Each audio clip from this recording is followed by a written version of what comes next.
before, and it's a scary place to be. You know, I explained to Shauna and at the VA, the doctors and stuff, that it's almost like I'm in this rabbit hole. And, you know, I can't see my loved ones standing outside of the hole, and my loved ones can't see me inside of that hole because it's too dark. I'm too deep in it. And, you know, it was kind of like they couldn't see what I was going through, and I couldn't even picture them at the time. Like, I didn't have them in my mind. Like, you know, I shouldn't do this. I have kids, or I have a wife, or whatever. I was too deep in that. And finally, I was able to pull myself out of that hole. So, but anyway, I saw that, and it absolutely broke my heart. They've taken that video down, and I'm glad they did. The man's cries for help. Actually, he was past that point, and it's sad. So we're going to skip the quote of the day today. I send prayers out to his family. I hope they can find peace, and I hope he found peace though within himself, and I hope he made it to heaven. I feel really bad. So I'm going to switch some things up, guys. Instead of doing just everything about anxiety and depression all in the same lesson, I'm kind of going to switch things up a little bit and keep, try to mix in so many different things during the mental health groups that we have on here. And I know today is a good day to do this, and I thank you. I appreciate that, Shauna. Thank you so much. You helped me out a lot. So this is a good way to start the week off, right? Okay. Moving confidently into your week can look like these certain things. Fueling yourself with positive self-talk. That's a good way to start the week off, guys. Prepping yourself for the week. Positive self-talk. This week's going to be good. I'm going to have a good week at work. I'm not going to let certain things get me down if I'm at work. I'm going to run into obstacles. We all do. So take the bull by the horns, right? Setting the tone instead of letting others control your path. So you set the tone of your life. How do you want your week to be? Do you want to be productive? Do you want to take maybe a week off from, let's just say, the gym or something? You want to recover. You want to recuperate. You want to just take time to yourself. Spend more time on your hobby instead of like going to the gym or working out or doing all your running and stuff. Take a week off every now and then. Taking action on your goals. What are your goals? Sit there on Sunday night. What are my goals for this week on Monday? Right? What goals do I have? What do I want to achieve for this week? Having high but realistic standards. Don't set your standards above a level where you don't think you're going to be able to reach. Make something, don't sit there. When I got out of PRTP, I kept telling Dr. Dwyer, I was like, hey man, I'm going to journal 7 days a week. He said, are you? And I was like, yeah, because I was doing it 7 days a week while I was there because I had a lot of time. I didn't realize how less time I had. And I wasn't able to journal 7 times a week. So don't set something that you just aren't going to be able to hit, guys. Speaking up for your needs and wants. Speak up for your needs and wants, guys. Cheering for others as they are not your competition. Guys, I think that's huge, especially for social media. I used to get bogged down into, I would post certain things, and I'm that type of person. I don't get a whole lot of likes on my social media. And usually if I do, it's something stupid. And it's not serious. It's usually the dumb stuff I do. Old hillbilly stuff, That's the stuff that gets the most likes, which is weird to me. But don't beat yourself up over it. And, cheer for others. Like other people's posts, guys. Cheer them on. If they put up something that they've accomplished, like it. Show comment on it, guys. Cheer for others. Too many people think, that a lot of times people are doing good out there and people get mad about it or they're jealous about it. Cheer them on, man. They're not your competition. You're your own competition in life. Not forcing what doesn't fit. Don't force what doesn't fit, guys. Keeping your head high. Keep that head up. Keep it high. Sulking and stuff, that's a sign of depression. You keep your head down all the time. You're walking down the street. You're not confident. Keep your head high. Your feet hit that ground today. Be blessed to have another day. Keep that head up high. And leaving everything else behind you. Put everything in the past, guys. Okay, if you sit there and you dwell on the past, it's going to put you in a hole. Your life's going to spiral downward, not upward. The past is the past. Water under the bridge, guys. That's what I always like to say. So those are some things for moving confidently into your week. Those are things that you need to look at Sundays. If you guys want these later, I can send it to you. Just let me know. I've had a few people reach out to me on things that I've talked about, and they wanted me to send the material to them. I have no problem doing that. But again, Sunday, look at these. Look at them. Or go back and watch this video and write them down. Write the stuff down that I said. Sunday, pull it out. These are the things that I want to do this week. So that was moving confidently into your week.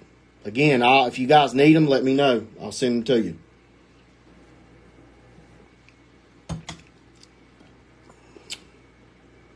Okay, guys.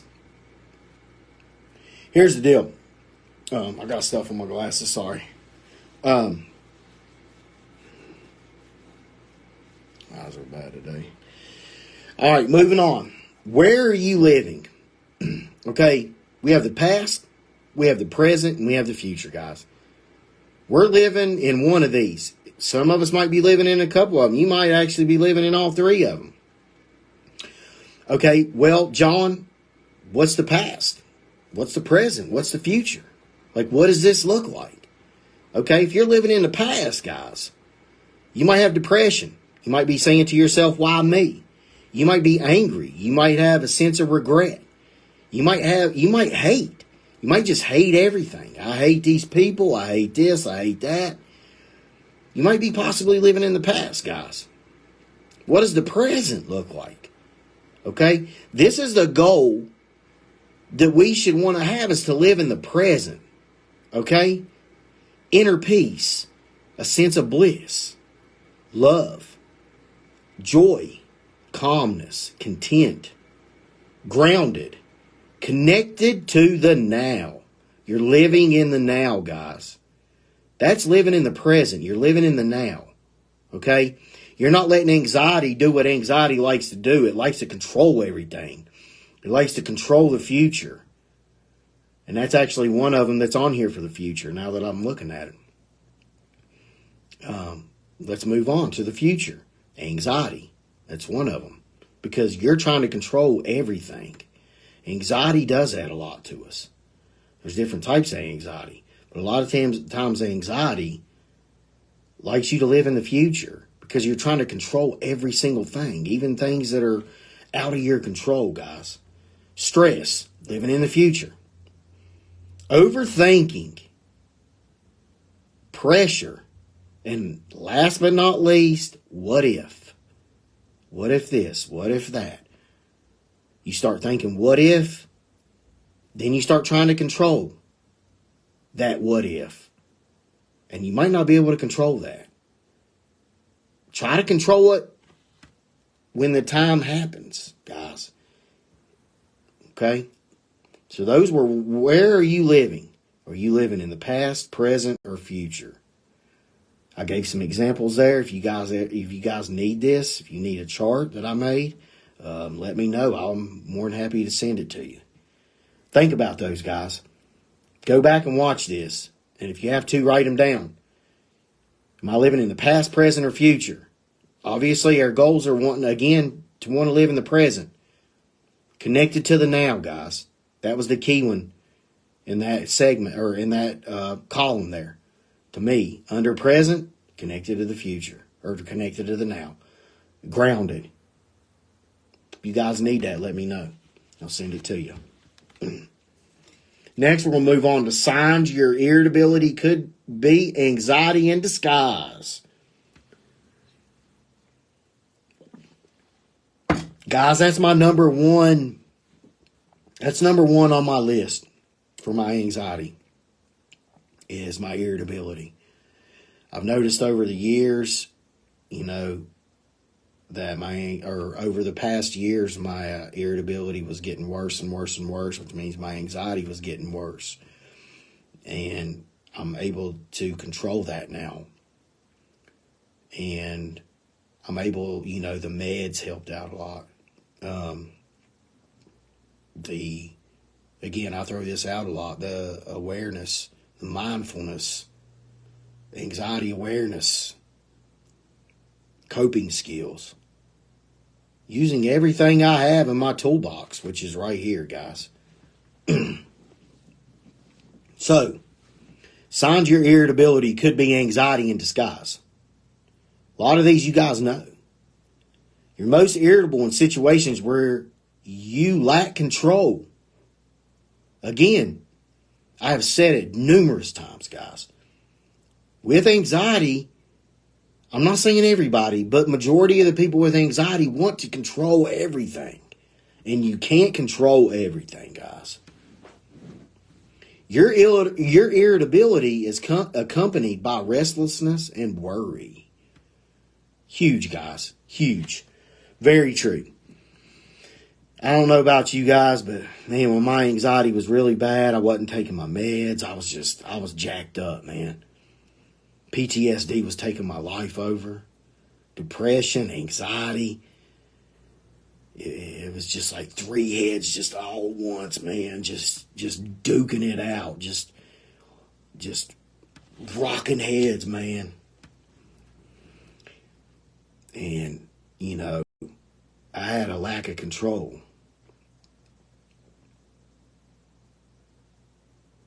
And I wanted to control everything, but I also had a lack of control. I was restless, and I had a lot of worries, man. I was worrying about stuff that this is again too with controlling things. You worry about things you can't control, so it's like hand in hand. They all kind of mingle in together, Your irritability shows up in situations that feel high stakes. If you're in a high stakes situation, guess what? That anxiety is going to hit you hard. It's going to hit you like a rock. It's like that Bob Seger song, Like a Rock. It's going to hit you hard. It's going to hit you hard, guys. Might knock you down. You're going to get back up. You're going to make that 10 count. Better. You get irritable when faced with the unknown. Huge, guys. Huge. That happens. Stuff that's left unknown, we're sitting there worrying about it, right? We're sitting there trying to control that, and it's unknown. Your irritability seems connected to insomnia and or body tension. Guys, anxiety is not just mental, it's physical. It can put your body into aches and pains, can give you headaches, guys. It can do a lot of things for you and to you.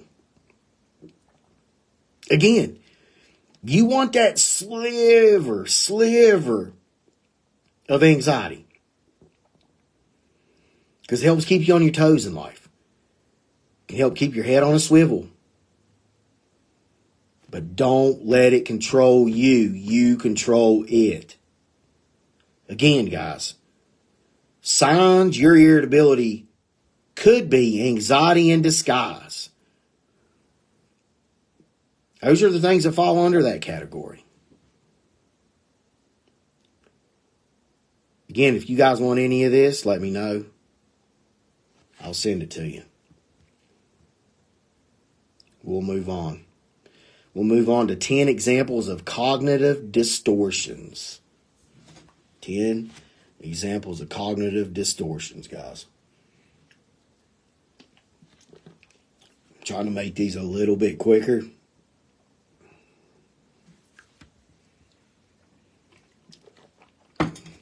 All right. 10 examples of cognitive distortions. Black and white thinking. What is that? I made a mistake. I'm a failure. Black and white thinking. Discounting. I just really got lucky. Emotional reasoning. I'm scared of rejection, so it must be something I'm doing. Labeling. This is also, when you're labeling, you're not practicing positive self-talk. It's negative self-talk. I'm such a loser, guys. That's an example of labeling. Remember, positive self-talk. That's definitely negative self-talk, right? Selective abstraction. Example. She says she loves me, but she didn't say it this morning. So she's probably going to leave me. Again, this is worrying. This is anxiety. This is high anxiety. This is this person trying to control everything. This is a control freak. And not in a bad way, freak. Not a carnival freak, guys. Mind reading. I know he thinks I'm not good enough. The shoulds. We do this a lot, guys. I should have been a better partner. What is that person doing? The shoulds. What is that person doing? If we refer back to the 3 things that we talked about, living in the past, present, and future, this person is living in the past, right? I should have been a better partner. That person is living in the past, right? Overgeneralizations. Bad things always happen to me. That person is probably also that person's out to get me. They're probably that type of person. That person's out to get me. Bad things always happen to me. I'm a walking contradiction. Blaming. My parents made me this way. It's their fault. Pushing the blame instead of taking responsibility, guys, of your mental health or whatever it may be. They push blame on their parents.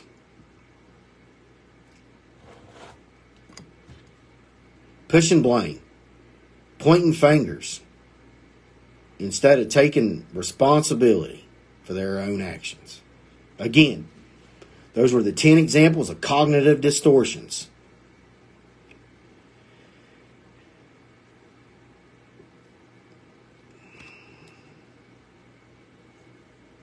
I'll have to do that one later. We'll move on to growth mindset and fixed mindset. And I'll give you examples of the differences on how one thinks and how the other thinks. Growth mindset and fixed mindset.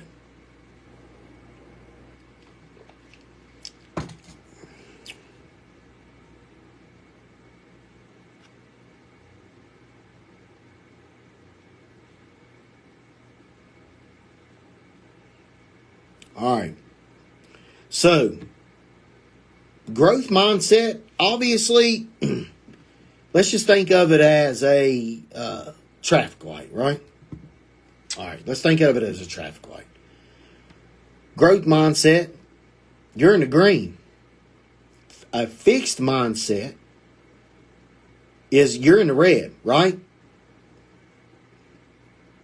So, green means good, red means bad. You ran that stoplight. Green, you went through it. You're doing good. Right? Just think of it this way. So, having a growth mindset, here's some examples. I can learn anything I want to. A fixed mindset will say, I'm either good at it or I'm not. So the growth mindset is willing to learn, right? So if you're living with if you have a growth mindset, you're saying to yourself, I can learn anything I want to. A fixed mindset is exactly what it is, what it says. I'm either good at it or I'm not. They're not willing to learn. They're not willing to educate yourself. Growth mindset. When I'm frustrated, I persevere. When I'm frustrated, I persevere. So what's a fixed mindset going to say? When I'm frustrated, I give up.